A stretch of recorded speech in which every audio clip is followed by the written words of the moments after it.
when the brain senses that there is a possible reward, now we start to crave it. And that motivates us. We're craving a change in our state of mind.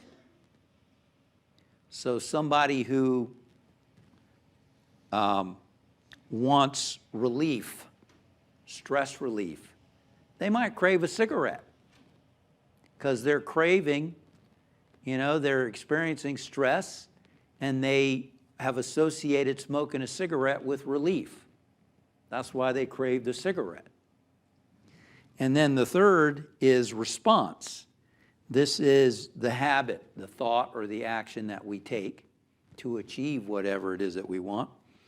To smoke the cigarette, to drink the drink, to eat the food, to turn on the TV, to look at our Facebook page, to surf, our social media stuff.